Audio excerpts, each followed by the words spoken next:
سنت رسول نام رکھا گیا۔ اب احسن چیز کے ہوتے ہوئے غیر احسن سے استدلال نہیں کیا جائے گا۔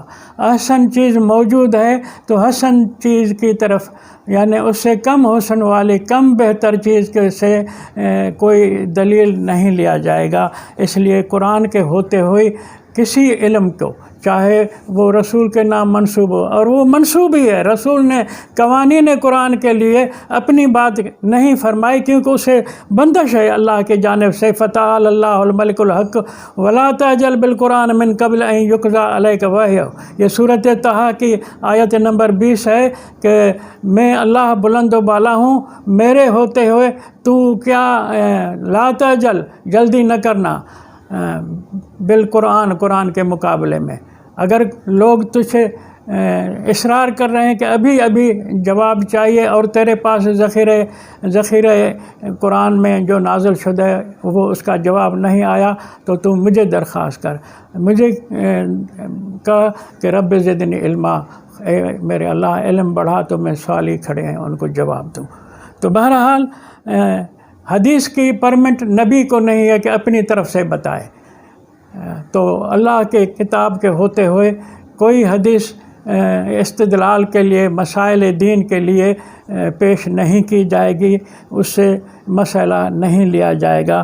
تو اسی طرح جس طرح حدیث کے لیے قرآن نے نبی علیہ السلام پر بندش ڈالی کہ وَلَوْ تَقَوَّلَ عَلَيْنَا بَعْضَ الْأَقَاوِيلِ لَأَخَذْنَا مِنْهُ بِالْيَمِينِ ثُمَّ لَقَطَعْنَا مِنْهُ الْوَتِينَ، اگر یہ نبی ایک قول بھی جاری کرے تو ہم اس کی سانس لینے کی رگ ہی کاٹ دیں۔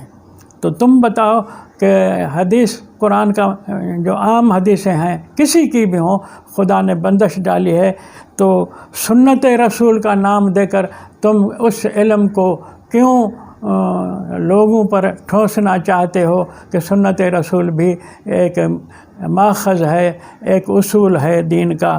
سنت رسول، اللہ تعالیٰ نے سنت کا لفظ قرآن پاک میں 16 بار اندازاً کے تکرار سے استعمال فرمایا ہے، ایک جگہ بھی سنت رسول کا لفظ ان میں استعمال نہیں کیا۔ سنت اللہ کا لفظ کم و بیش 10 بار اللہ نے استعمال فرمایا ہے، لیکن سنت رسول ایک بار بھی نہیں فرمایا۔ پھر تم کون قرآن کے ساتھ ہو جو مقابلہ کر رہے ہو؟ قرآن کے ٹکر میں تم اپنی اصطلاحیں گھڑ کر کے امت کو گمراہ کر رہے ہو، قرآن سے مقابلہ کر رہے ہو۔ اور سنت کی معنی ہے قانون، سنت کی معنی ہے دستور، سنت کی معنی ہے مسلک، سنت کی معنی ہے ایک سسٹم، پریکٹس جو ہوتا ہوا آیا ہے اللہ کی جانب سے جب سے انسان پیدا ہوا ہے۔ تو اس لفظ کو جو اللہ کی طرف منسوب ہے، تم رسول علیہ السلام کے نام منسوب کر کے اپنی من گھڑت حدیثوں کو سنت رسول کا نام دے کر کے لوگوں کو دھوکہ دینا چاہتے ہو، قرآن سے ٹکر کھانا چاہتے ہو۔ تمہارے مقابلے میں یہ قرآن جو ہے سب باتیں کھول کھول کر بتاتا ہے، تم نے جو حدیثیں بنا کے ان کو سنت اور حدیث کے نام سے لایا ہے، ان کے اندر جو جھول ہیں، ان کے اندر جو یعنی خلاف قرآن باتیں ہیں، وہ اتنی تو ہیں جو جتنا کہ تم نے ذخیرہ احادیث بنایا ہے ان پر اتنا ہی زیادہ لکھا جا سکتا ہے کہ تم نے یہ حدیثیں رد قرآن کے لیے بنائی ہیں، جو کہ اسلام ان کو قبول نہیں کرتا، قرآن ان کو قبول نہیں کرتا۔ اس لیے سنت رسول بھی حدیث رسول، احادیث رسول کے نام کی طرح خلاف قرآن ہے۔ قرآن نے جب 16 بار سنت کا لفظ استعمال کیا ہے، سنن الذین من کان قبلکم، سنت الاولین، سنت اللہ، یہ سب باتیں قرآن نے استعمال فرمائی، لیکن سنت رسول کا لفظ ایک جگہ بھی قرآن نے استعمال نہیں کیا۔ پھر اس سے تم سبق کیوں نہیں لیتے ہو؟ تم کیوں ضد کرتے ہو کہ قرآن و سنت، قرآن و سنت؟ بھئی یہ تو تم دھوکہ دے رہے ہو، قرآن ہے تو پھر سنت کیوں؟